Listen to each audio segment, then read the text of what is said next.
Hi, my name is Elizabeth Peggs. Today I'm here with John Allen and Craig Benson. John is the Technical Services Manager for Setco, an international manufacturer of construction products, including geosynthetic clay liners. John is a registered PE with over 15 years of geotechnical engineering experience. His work has been intensely focused on construction quality assurance and laboratory testing of geosynthetics and soils used in containment systems. Craig Benson is a PE and Dean of the School of Engineering and Applied Science at the University of Virginia, as well as the Janet and John Hamilton Endowed Chair in Civil and Environmental Engineering. Dr. Benson has a BS from Lehigh University and MSc and PhD degrees from the University of Texas at Austin. And both of these gentlemen have been working directly with the testing and development of geosynthetic clay liners, or as we more commonly call them, GCLs, for decades. We could go on for quite a while about the rest of their qualifications, but we'll get right to the topic at hand: coal combustion residual, or CCR containment. In 2015, after a number of years of work and review and reworking, the US EPA adopted the CCR rule. This rule regulates the management, disposal, containment of CCRs. It was a pretty significant shift on the federal level. Prior to the CCR rule, there really wasn't federal regulation in the U.S. for management of this waste. A number of the states did and still do have regulations, but this new rule brings a minimum standard to all states and consistency across the states. The rule provides really specific guidance regarding the design and the performance of the containment or landfill systems used to house CCRs. Although the energy sector continues to change from year to year, it is worth noting that 3 years ago, the volume of coal ash generated by coal-fired plants was estimated to be around 130 million tons annually.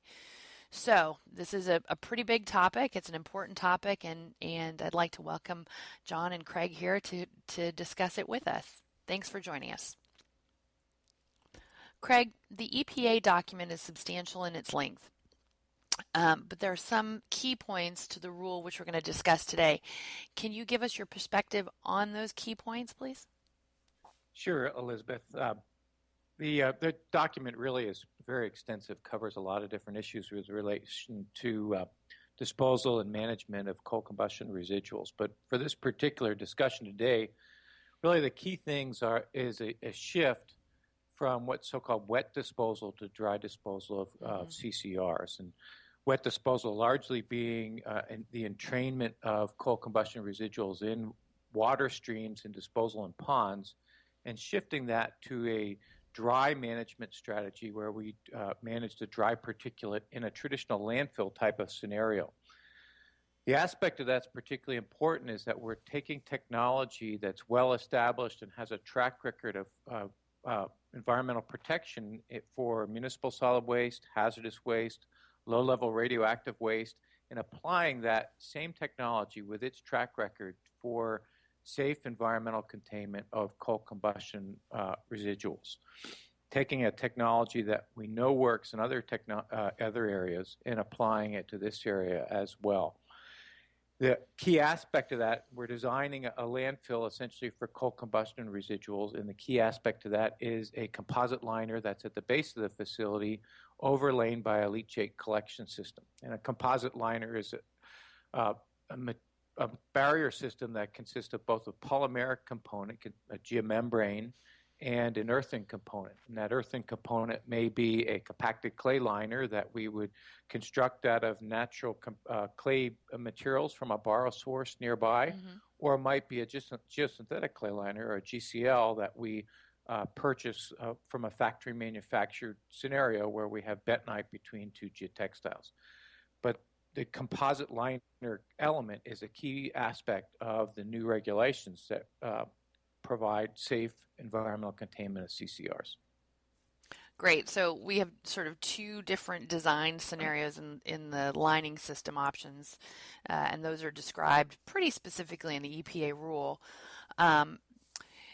The composite liner system is the system that in the rule that relies more heavily on the compacted clay and pea gravel, usually as a drainage layer, is what's identified in that system.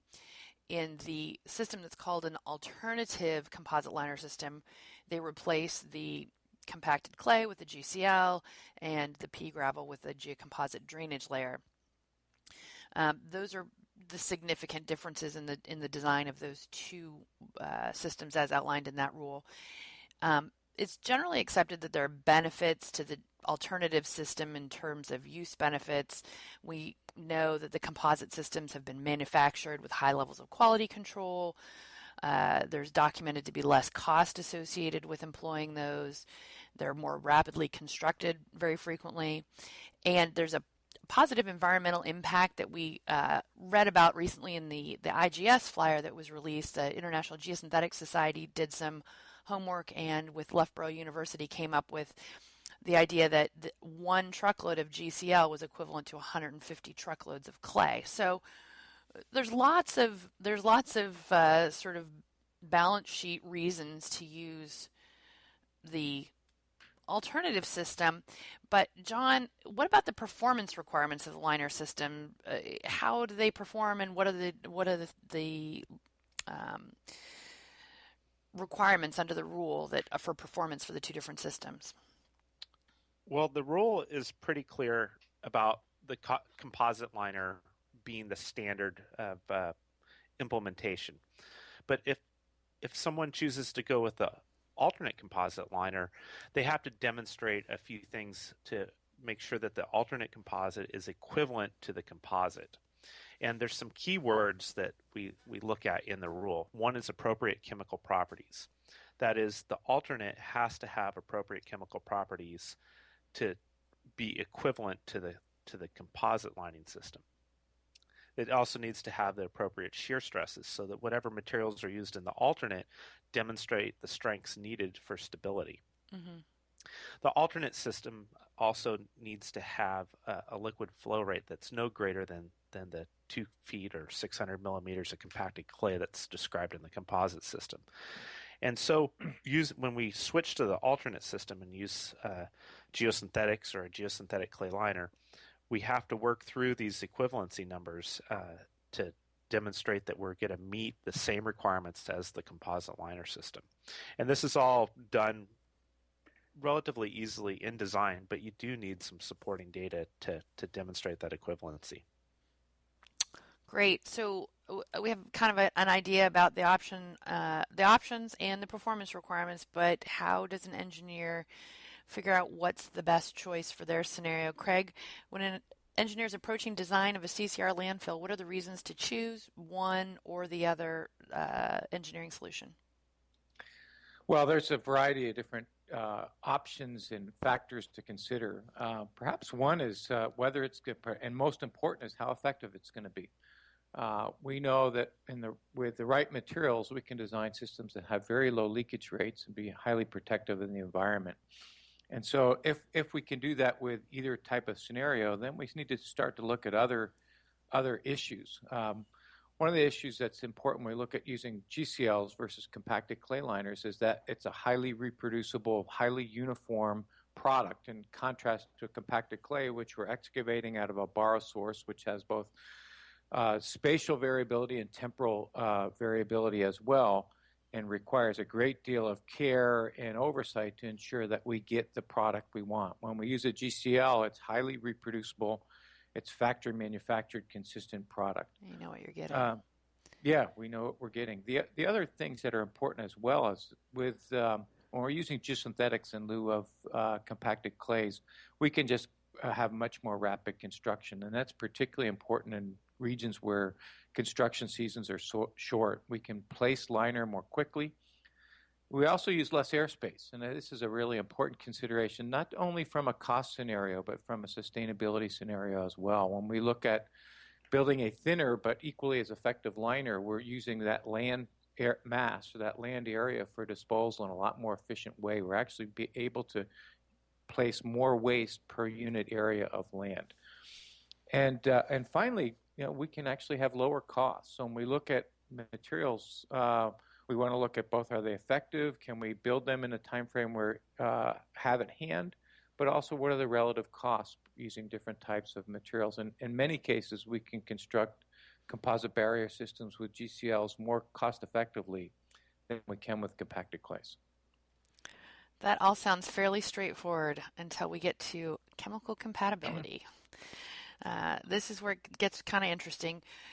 We know that leachate chemistry isn't consistent. We know that it can be affected by the various processes, even what technology a facility might use to manage their air quality under another set of rules. So when we say coal combustion residuals, we are talking about more than just fly ash, and how do you begin to understand and confirm that the system that you're designing is going to meet that chemical compatibility requirement? Well, there are a lot of different types of waste streams that are classified as coal combustion residuals. Many of them are fly ash, but there's bottom ashes, there's flue gas desulfurization residuals, a variety of different materials. But in essence, many of them, the underlying processes are essentially the same. We have a particulate material or a dry material that gets moistened from precipitation, and when it gets moistened, some of the constituents on the surfaces of those materials dissolve into the water. And actually that same process is what happens in a municipal solid waste landfill, and it happens in a hazardous waste landfill, the same leaching process that drives constituents in the waste into the water to create leachate. What's different is the characteristics of the chemistry. And when we deal with CCRs, we're really dealing with inorganic type of solutions. We end up with something that's largely salts, analogous to what you would have if you took table salt and dissolved it in a glass of water, just with a variety of different salts besides just sodium chloride. Fortunately, we're able to characterize that relatively easily. If we have the leachate chemistry, if we have a sample of the leachate from the field, or we do a leaching test in the laboratory, we can send that leachate off to the laboratory, get the chemical characteristics reported back, the major cations, the major anions, and do a relatively straightforward analysis with that data. There's really two things that we need to think about in that chemical context when we're looking at geosynthetic clay liners, or actually clay liners more broadly. When we deal with the bentonite and GCLs, the key aspect of bentonite that creates a GCL that has very low hydraulic conductivity is the ability for the bentonite to be able to swell. When you put bentonite in water, for example, if you put it in a beaker of deionized water on a bench, you'll see it swell almost in a miraculous way. It's really remarkable material. That swelling is what provides the low hydraulic conductivity as well. Right. And the amount of swelling is tied directly to the chemistry of the leachate. There's two key aspects. One, something called the ionic strength, that's a pretty complicated sounding terminology, but really all it is an aggregate or total concentration of all the different ions in solution, adding all the concentrations up for the different species. So we have ionic strength, and another component is what we call RMD, and it's just the relative abundance of monovalent cations to polyvalent cations, that ratio. And monovalent is like sodium, which has a +1 charge, the sodium ion from table salt. And other types of salts like we might normally see, like calcium and magnesium, which have a +2 charge. So the ratio of the monovalent to divalent cations is important as well, or polyvalent more broadly.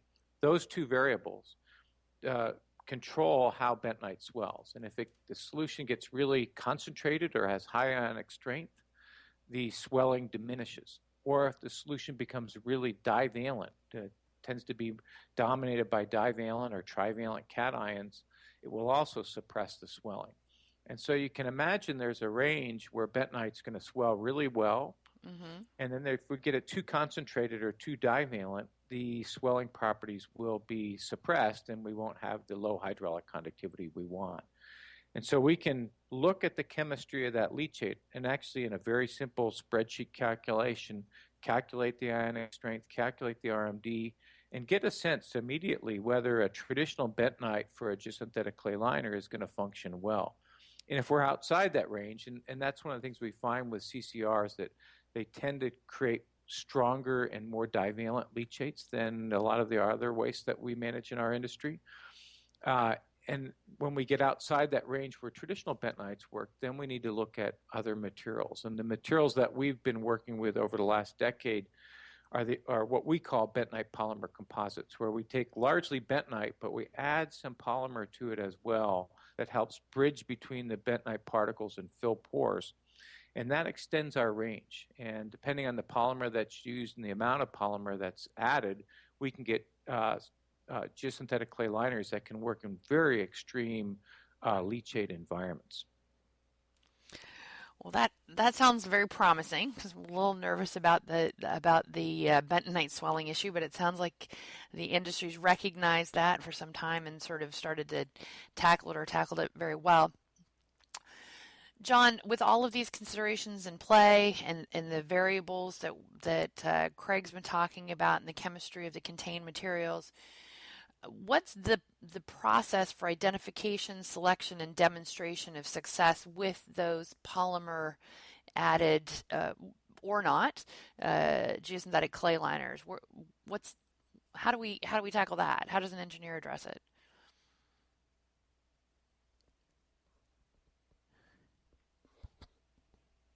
John?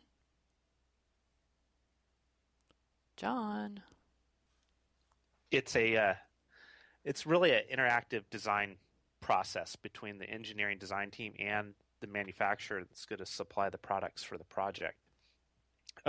Starting with the baseline information from the water quality analysis on the leachate, the manufacturer can then make decisions about which product is going to be most applicable for solving the problem for that given site.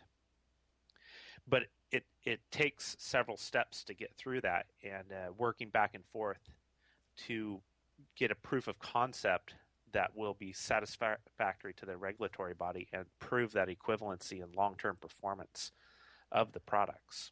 Right. There's also there can be problems too, that if you get too much polymer, the wrong polymer, so it needs to be well vetted before it's implemented, and that can be done. It's been done successfully many times now. Okay, so what I'm hearing then is that there are a number of steps. Craig referenced evaluation of the leachate, and you are talking about making sure that you get the right compatibility with the different polymer combinations. So what kind of a timeline does an engineer or a project manager need to look at to understand the leachate and GCL compatibility? The facility owner and their engineering consultant need to be thinking way in advance if they're going to go down the alternative design route. And the water quality analysis part happens rather quickly. One has to get to the site, get a sample of the leachate or get a sample of the ash, get it back to the laboratory, and get the water quality analysis results back. Then after that, the next step is going to be running the calculations for the ratio of the monovalent to divalent cations and calculating the ionic strength. And all of this happens in the first 5 to 10 days. And to get some kind of idea of initial product polymer modified GCL that will solve the site's problems. Mm-hmm. Once that happens, the next step really becomes proof of concept. This is the equivalency test that's going to look at the permeability of that material with time and say that the GCL is equivalent and has the suitable chemical properties that the composite lining system requires. We're going to prove equivalency. Right. This part of the process can take anywhere up to 2 to 9 months to see long-term, stable reaction of the product with the leachate. Once it's gotten through that, it's relatively quickly to finalize the manufactured product and move forward with the design. Right. So it's 2 to 9 months in that proving phase, just because you don't know until you know what's going to be confirmed. But then there's another potential timeline related consideration that I can see, which is sometimes these projects go on, there's permitting and government and all kinds of things involved that doesn't necessarily make it a swift process. And so I can imagine that these projects take a year or more. So you test and confirm compatibility on one set of materials. What do you do at the build phase to make sure that what arrives in the truck on site is the same as what was tested? I mean, just not that anybody would be up to anything other than delivering what they promised, but things happen. Formulas change, things change. What do you do to make sure that the project selected materials and the delivered materials are the same? Is there a strategy for that? There is a strategy, and it's actually a parallel process to the equivalency testing for permeability and the chemical properties. So when we set out on a program to prove a product to work for a particular site, we're also going to look at things like the peel strength of the GCL, the slope stability, interface friction properties of that product, and then we're going to want to measure the polymer that's present in the product as well, so that the manufacturer knows how to produce the product with the correct amount of polymer presence, and that the owner and the design engineer have some way to know that the polymer is present and it's evenly distributed across the roll. And right now we do that through two tests. One is viscosity and one is the loss on ignition test. And together those two tests prove that the polymer is there and it's there in the correct amount to satisfy the needs for chemical compatibility right. testing. So sort of conformance testing for delivered materials against tested materials, and that's another process that everybody employing geosynthetics should be in touch with in terms of design quality assurance. Anything else that we're fitting in? You mentioned shear strength. Are there considerations there that we should talk about? Sure. The polymers, in my experience, tend to be slightly weaker than the bentonite strength. And bentonite's a weak material. This is why we needle punch these two textiles together to encapsulate the bentonite, which is the hydraulic barrier. Right. If the wrong textiles are used in the process, or the polymer is allowed to escape from the textiles, it can cause slope stability problems. And this is why we need to vet the products during the design phase that we're going to meet slope stability issues, which also goes back to the rule. Is this something we have to demonstrate? Right. So it's something to do as the project moves forward. You want to pay attention to that. And these processes are not new. I should say that. 4 projects come to mind readily that have just gone in the recent months that I've participated in, where we've walked through all these different steps, all the way from design through construction in vetting the projects. So these are not new concepts to the engineering community or to the owners. Sure. I think should be practiced. The big message I'm hearing is just allow yourself enough time. Don't get caught short. Be prepared to realize you have to be invested in this process to get a successful project. And Craig, that does still sound pretty complicated. We've got the EPA rules. We've got a variety of properties, both mechanical and chemical, that we need to consider. Wide range of chemical compositions that we're trying to contain and have compatibility issues. How does an engineer try to navigate all of that with confidence? Well, it is more complicated than just implementing the traditional standard design. But the benefits outweigh those complexities. And really the complexities are not that hard to navigate. We've been working on these issues with traditional bentonites for 20 years and bentonite polymer composite materials now for a decade. And we've been able to distill a lot of these issues of chemistry and hydraulic properties and mechanical properties into straightforward engineering design procedures and methods. So we have a process by which you go about looking at the leachate, you do the calculations, you evaluate the materials that you have available, and you select the appropriate material for the project. We have standardized test methods as well, ASTM, established methods, high quality, reproducible laboratory procedures to demonstrate and validate that the materials we selected will function properly. And so we have that experience of both with engineering methods that you step through and then test procedures to validate the design that are standardized and in a traditional engineering context. And so while there's a number of steps to take, the steps themselves are well defined. Like really the key aspect is planning, making sure we have the information we need and we have the timeline available to do the analysis and conduct the test to make sure that the products are going to be appropriate for that job site. So planning ahead is perhaps the most important aspect of the project, and then just stepping through the process that's been developed. Fantastic. No shortcuts. That's the message. And I think with that, unless either of you gentlemen have something to add, we can probably wrap this up. Any parting thoughts? Well, thank you for having us join you today, Elizabeth. I appreciate it. My pleasure. Worth mentioning that John Allen, along with Setco and Craig Benson, will be at the Coal Ash Management Forum in Charlotte this year, July 21st and 22nd of 2016. Craig will be presenting actually a more in-depth look at this topic, the paper called Impact of Coal Combustion Product Leachates on Compacted Soil Liners and Geosynthetic Clay Liners will be given there. So if you're interested in more information on that event, please visit geosynthetica.net where you can find the details and more articles and papers on the same subject. Thanks, gentlemen. Thank you, Elizabeth.